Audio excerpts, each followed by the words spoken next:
The views and opinions expressed on any program are those of the producers and/or the persons appearing on the program and do not necessarily reflect the views and opinions of FRC Media, Bristol Community College, or the City of Fall River.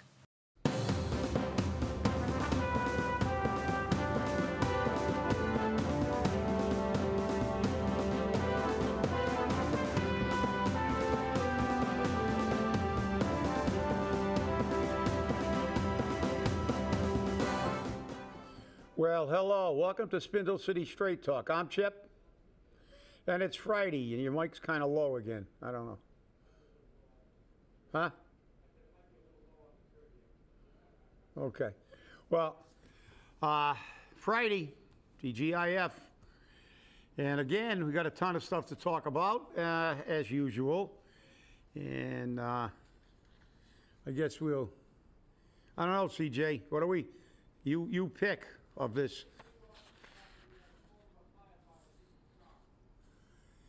Yeah, we discussed that on a previous show about the charges being turned over to the police, and I guess he has been charged with 15 counts of making a false alarm. I like what they say, non-existent. They call them non-existent fires. Yeah, that's a false alarm.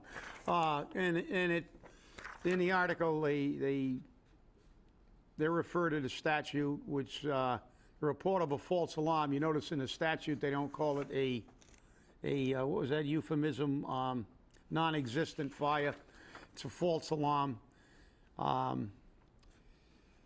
Is punishable by a fine of $100 to $500 or imprisonment in jail or house of correction for no more than 1 year. That's per false alarm, by the way. That's not the total cumulative penalty for 15, so we could get up to 15 times that yeah, well, you know, I mean, obviously, Chief Lynch was quoted, and this is quotes, quote, "He will no longer be with us one way or another," unquote. Sounds like a biased report. That's better. There we go. Now you just, yeah. Except now people can finally hear me. Okay, yeah, but initially my eardrums were bleeding when you first turned it on, but that's okay.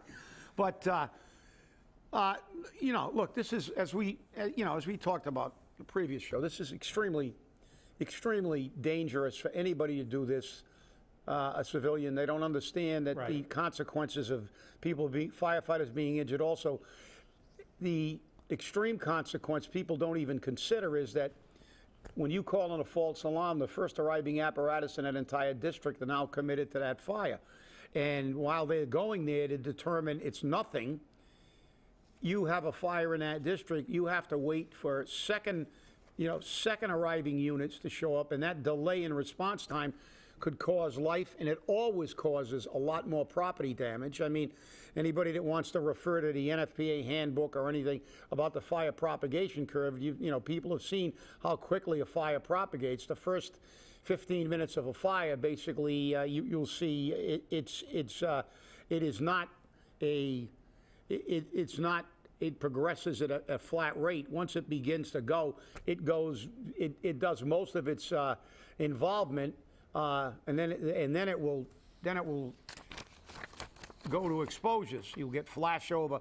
But I mean, it's critically important, and obviously if you're hanging out a third floor window and the first arriving ladder truck that gets there is coming from the central station or the Globe to get to a place in the Flint, somebody could die. And I mean, nobody should know that more than a firefighter. So the severity of this thing, a lot of people would say, because you see it once in a while. You get a school kid pulling a sixth grader or a fourth grader walk by a fire alarm and pull a fire alarm. They have to actually be counseled after that to explain to them. But you can see a 5-year-old maybe making that mistake once, but it doesn't excuse it. But when you get somebody who's a professional firefighter and knows or should know very well the consequences of those actions. It is extremely, it's about one of the most serious offenses you can face, because you're jeopardizing the lives of your fellow firefighters, and you're jeopardizing the lives of the public and the property of the public, which you were sworn to protect. So we'll see what happens. But well, one of the other interesting things is it says, in addition to these most recent charges, Cusick previously was arraigned on a charge of driving with a suspended license in 2015, several months before joining the fire department. According to a police report from the incident, a state trooper on patrol in Fall River had conducted a random query of a vehicle he was traveling behind and learned that its driver, Cusick, had a suspended license due to a payment default. So it wasn't because he was driving under the influence or anything, he just didn't pay a ticket. yeah. He didn't pay a ticket, but still, you know, several months before you get put on the fire department, you're arraigned, you know, for driving without a license. Yeah, and especially since you're required to have a license when you're on the job. And obviously there should have been some kind of if they did a thorough background check, and, but they They hired probably him. looked at that it was a third-generation firefighter, and, you know, they were going to give him a legacy status. Yeah, well, obviously we don't know, but Right. obviously that's one of the things you have to do. You have to have thorough background checks, and the irony is that especially in this state, which we always talk about, they are very, in my opinion, the vetting process is very superficial in comparison to some. When I first had to leave Quonset Point, where I worked before I got on the fire department for the federal government, because they were closing the base. I was a civilian employee after I got discharged from the military. I had to leave the job or move to Washington, but I hadn't been working for the federal government that long, and if they had another reduction in force, I could have went. I wasn't going to move out to Seattle, Washington, and then get bumped. But I also applied for the East Providence Fire Department and the Fall River Fire Department. And the vetting process on the East Providence Fire Department took a calendar year. A calendar year. Yep. From the time you took the exam. You took the exam, then you had to go for a 4-hour eye exam, which simulated how your pupils dilate with headlights. So if you drive an apparatus at night, you had to go to like a 3-hour hearing test. Then you had to go to a complete physical. And then you had which I really found amazing, and this is what should be done. And this was many, many, many, many years ago. Remember, I spent 38 and a half years on a fire department after the fact. So this is how long ago East Providence was doing this. And I'm not sure they're still doing it, but hopefully they are. And I think all departments should follow that. You had to go for a 4-hour psychological exam. And then an interview with the town manager and the fire chief and a whole board. But the vetting process took a year. And the 4-hour psychological exam had the Rorschach ink blot test, the thematic apperception test. You name a test, you took the test. So obviously, even that is not fail-safe. But I'll tell you what, I think they have a lot fewer problems with people when they make a vetting process, and those jobs are extremely important. I mean, the fire department, it's important, but I think police department, it's critical. It's critical. And and I did see the difference. I not only saw it, I experienced it. And I think there were like 1,800 people that took that exam. And we ended up with 9 candidates that went to the interviews for the job. So That's not a big percentage, that's for sure. no, and the thing was that, but I didn't go on East Providence because I would have had to move. They had a residency requirement, which they enforced. Right. Even then, and secondly, I got the call from Fall River. So, and the pays were actually Fall River, on paper it didn't pay as much, but then when you found out that you were classified as a trainee, then a probationary in East Providence, I was actually making less money, and I was taking a big pay cut going from the federal government to the fire department. But it just goes to show sometimes, vetting, people don't realize that, we see a lot of some people with, and they are the few, most of most of the police officers and firefighters, you know, throughout, and I knew people from all over the country in the unions, they're all, you know, they're putting their lives on the line. They're great guys, but every once in a while, somebody falls through a crack, and you always have to wonder if the vetting process was a little bit more exhaustive. Could we have avoided that particular tragedy? And you know, it'll probably come down to cost. But then again, it's only cost about public safety. Who cares? The governor can give himself a $60,000 stipend, but nobody cares, and a pay raise. But nobody, when it comes to politicians, there's Don't call it a stipend. It's a housing allowance. Housing allowance. Oh, that's right. Another euphemism for a pay raise. Now tell me something. What was Charlie Baker the CEO of before he became the governor? Harvard Pilgrim, wasn't it? Harvard Pilgrim. What do you think his salary was? In excess of $1 million. Correct. Well in excess, I'd say. Probably maybe more than just $1 million. You know, so do you really think that as a governor who just gave himself a massive pay raise, he needs a housing allowance? Really? Yeah, why not? Really? $60,000, which is almost double. Which is well, actually it's actually nearly double the household income in Fall River, and it's triple the per capita income, just about. So, and it's a mortgage. Yeah. In most instances, that would be a mortgage payment for a year. Exactly. If not more. If not more, yeah, exactly. So, you know, again, I always have to segue into how the politicians always take care of themselves and screw you, so get rid of them. But now, all the rest of the articles today that I'm looking at all have to do with one thing. No, there are a couple others besides the police shooting. What did it do? Oh, it's hiding. Oh, I didn't get to. Well, yeah. Let's talk a little bit about the police shooting. A little bit, yeah. I shouldn't say police. You mean downtown, which new name is going to be the OK Corral? Yeah. The OK Corral. It wasn't a police shooting. Excuse me. Let me correct that. It was not a police shooting. It was a shooting. Yes. Two people who knew each other had a fight inside the courthouse, according to reports. Yeah. And one of them said to the other, "I'm going to shoot you when you get outside." Well, he made good on his threat. And I was told, and it's not in this article, but I was told by a fairly reliable source that one of the individuals involved in this was there being tried for stabbing.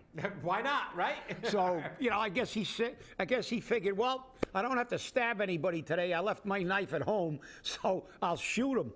And, you know, it's just, but then again, it harkens the question that, you know, that from the get-go, I think the only human being on the planet that thought it was a wise idea to stick a courtroom in the middle of South Main Street was Eddie Lambert. Yep. You know, and maybe that's why he's got a nice big state job again. Because who puts a, you know, and not only that, Fall River's got a bad enough rap. We got gunfire, you know, and, you know, I know the mayor said, you know, this is not a common occurrence. Unfortunately, it is. And stabbings and shootings are a very common. He said during his press conference that, you know, the city's safe. This was an isolated case. That's why he goes to Providence all the time. Right, but the majority of people in Fall River don't feel safe in their homes. They don't feel safe in the city. And when you look at shootings in the Flint, and he said this, he says, we take all shootings seriously, whether it be in the Flint or in the South End or blah, blah, blah, down here, downtown, they're all taken seriously. And he was asked, why are you holding a press conference for this one? Oh, because it was in the middle of the day in downtown Fall River. No, he had a press conference for this one because it's a recall going on. That's right. He wants his puss on a paper. But you're right. And then he turns around and says that he's going to get the sheriff's office to come down and increase security on the courthouse. The Massachusetts Court Police. Well, I wonder what the Massachusetts court officers are going to say about that. Right. Because, you know, because most of them have contracts which say in them, bargaining unit work shall be done by bargaining unit members only, and therefore they cannot. And the sheriff's department, I believe Hodson's non-union. Wouldn't surprise me. and they're not part of the regular corrections. I think that because they may have unionized, and you know, I'm not, you know, correct me if I'm wrong. I'd like to know. I don't really know anybody. Well, I don't know anybody who works up there anymore. I knew people who used to work up there, but they were non-union before because they were always complaining about the pay disparity between the corrections officers in the other facilities and the corrections officers here. Yeah, the Bristol here. County House of Corrections is the lowest paid correctional facility in the state. And the sheriff keeps saying, we're going to save more money, we're going to save more money, we're going to save more money, we're going to charge $5 a day for inmates, we're going to charge this, that, and the other thing. But the money's not going to the corrections officers, they're not going to the staff. Yep. I don't know where this extra money's going to. And the state just keeps allowing less and less money to be allocated to Bristol County because Bristol County's saving money. So much so that they don't feed their inmates. Yeah. You remember that story? Oh, absolutely. But you know, for the mayor to say the city is safe is just, it's ludicrous. We were just given the rather dubious honor of being classified as the most dangerous city in the state of Massachusetts and the second most dangerous in New England. Right. So. You know. I mean, look. I know you're campaigning, but I mean, let's at least try to make it close to the truth. I mean, this is 180 degrees out. You're standing at a podium in front of a building which is in the most dangerous city in the state of Massachusetts. How can you make a statement like that? Probably the same way Jorge Alorza can say that it's okay for him to spend 5 months a year outside of Providence. Right. And then coerce donations from people who do business with the city. And one of the individuals said, well, it may not be illegal. And as we talked about on the last show, what's legal for politicians, like getting their entire salary while they're collecting their entire pension, that the average person can't do. Here again, politicians, they have different rules. What he is doing fundamentally is extortion. If you did that or I did that, we'd be in court facing extortion charges. We'd be because indicted. He's extorting money from people who do business with the city to give them. And isn't it ironic that he just got a tremendously large donation from the company that he just gave a $25,000 extension to their bus contract, and they're going to renew their bus contract? Wow, that's not graft. That's not payola. No, but guess what? It might be legal. And since it's a politician, I have no doubt it's legal because they can do anything they want. It's just like them allowing people to die all over the United States because they can't afford drugs and never holding the pharmaceutical companies, responsible while they get $1 million contributions from them, $1 million jobs when they retire from Congress, and they have their own health care system. They don't worry about the cost of anything. They don't pay for a damn thing. We do. So I know I went off topic, but no, that's okay. It just because, people think everything, these are all separate instances, but they're not. They're all together in one thing, and we go back to Charlie Reese's column.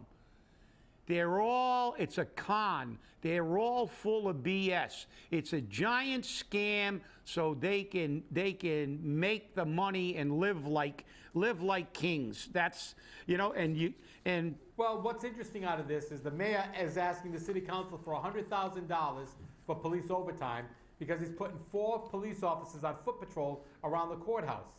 This is reactionary.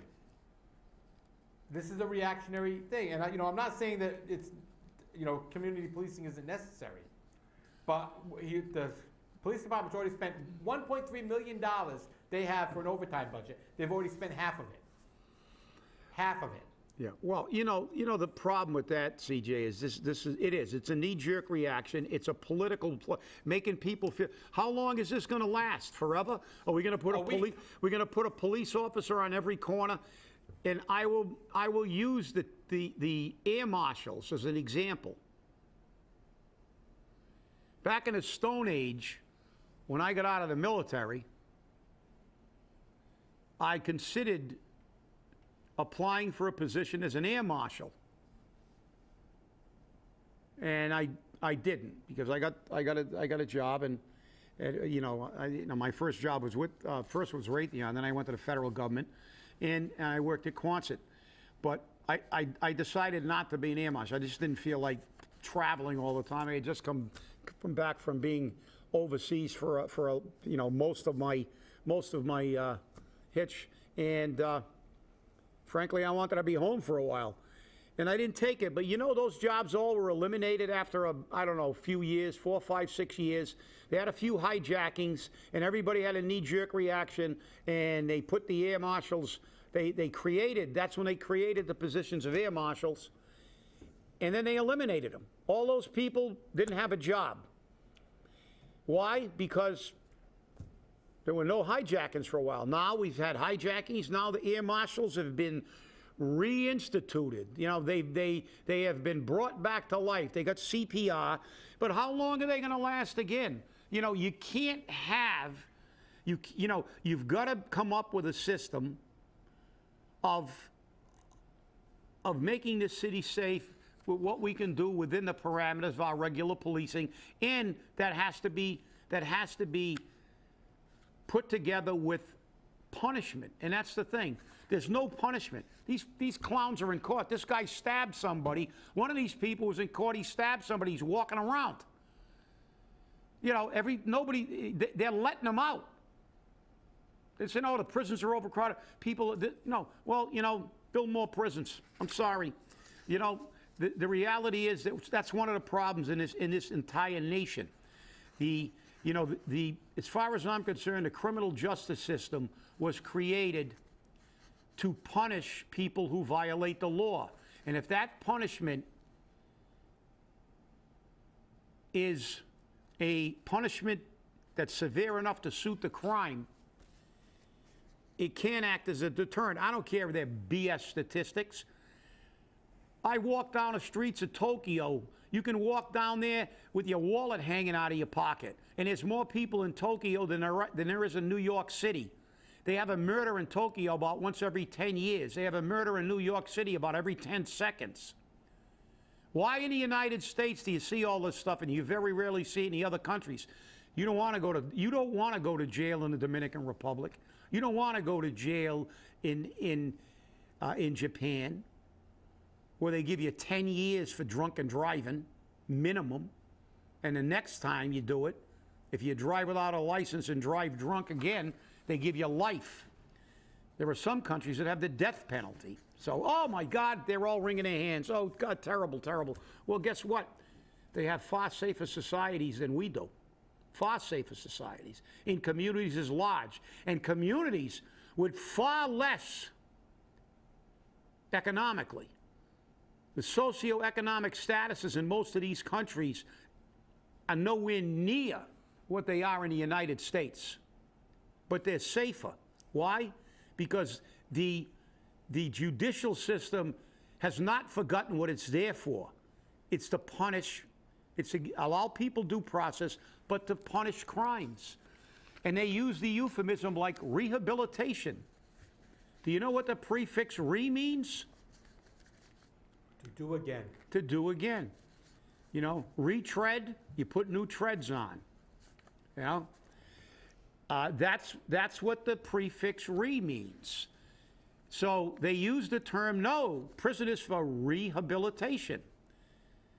Well, I disagree, because you know what habilitation means? Fundamentally means to socialize them. So you're going to take antisocial personalities who were never habilitated in the first place and rehabilitate them. You can't make them be something they never were. And to use the term rehabilitate is implying that they were habilitated in the first place. And that's one of the problems we have, because they'll get these two clowns, they'll be out on bail, and they'll be shooting it up again. Yeah, well, that's Fall River. That's what they say. That's the entire United States. Yeah. But Fall River, obviously, and like I say, there's nothing that's not interconnected. And remember, the State House just signed a prison reform bill. Yeah. To let them out again early. Oh, absolutely. But, you know, that's early. why I like osteopathic doctors and homeopaths. They look at the entire being, the entire body. It's not just a little isolated thing. See, we talk about this, but it's also tied into the judicial system, the crime and punishment. Right. It's also tied in to the drugs. We want to bring more druggies in to this city. It's already the most dangerous. All these things are part of the dynamic that creates the environment that we're in. The environment that we're in is a very, very dangerous, this is a very dangerous city. And it, you know, and everybody else except the mayor and the politicians know this. Of course. And I feel bad for the elderly people who had to sit there in those elderly complexes that are down around South Main Street, and there's a lot of them, and watch that courthouse being built. And I wonder how they feel when they look out their window and they see clowns like this standing out in front of the courthouse. Well, they've had to put fences up and walls up to, you know, build the walls. Here we go, build the wall. Yeah, oh, no, you can't have a wall. Nancy's never going to fund that one. But, no, look, it just, you know, it just, again, it's politicians making a lot of noise and doing nothing. We remember you remember the hearings on the pharmaceutical companies, what's been done? Nada. And we look at this, we're investigating the shooting, the police officers are doing their due diligence, they're trying to bring them, but that's the problem. They do their due diligence, they find the perpetrators, but they don't get the, you know, it's like a revolving door. You ask any police officer. It's a travesty. And then, because, you know, and, you know, kudos to the reporter who said, why are you doing it for this? Right, exactly. Kudos. Well, the city council won't oppose a land taking for the South Coast Rail project down on Duval and Pierce Street. Now, my question is, why is the city of Fall River going to pay for that?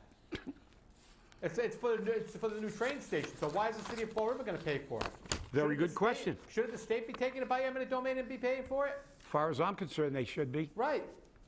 They got $935 million for this project. And they got New Taunton, Fall River, and New Bedford. Isn't there a stipulation? Because we're not required to do so, because if we were required to do so, the state would have to pay, because this is a requirement that was passed during 2.5, that if the state mandates anything that's a cost factor to the taxpayers, that they have to fund it? Correct. Well, gee, you know, and that was a long time ago. I still remember that. Yep. Apparently our city council doesn't remember that. Well, I mean, don't get me wrong. I think we need a train station if we're going to have a train. But let the state pay it. It's just, you know, the MBTA is the dumping ground for all their relatives. Yeah. So let the state pay. Definitely going to be interesting. And Fall River's going to get another supermarket. Oh, yeah. ALDIs is going to come to Fall River finally. Bye-bye South End Stop and Shop. So ALDIs is a low-cost market. They're in the same family of markets with Price Right. They have their own brands. They don't carry any name brands in the store. You get things like a dozen of eggs for 79 cents or 69 cents or something like that. Sometimes 39 cents. They'll do well in Fall River. Yeah, I mean, they will do well in Fall River. And people don't complain about the quality of the food that they sell. They're going to go up in the old Shaw's Plaza. So they're going to fill that place out. So you got Ocean State Job Lot. You'll now have ALDIs. And ALDIs stays very clean. They're going to pay $13.10 an hour for, you know, a regular worker, $17.60 for a shift manager, and up to $25 an hour for a store manager. So it'll be interesting to see. They are having a job fair on the 29th at the Hampton Inn. So go out there and apply for a job if you need a job. I think it's important. That's for sure. No, you're right. But I sympathize with the people who, that Stop and Shop at the South End's been there for God knows, it's 30 years, 40 years it's been here. And I really think, I know they're hanging on by a shoestring up there. And now with Market Basket and this place both, I tell you, it's going to be tough.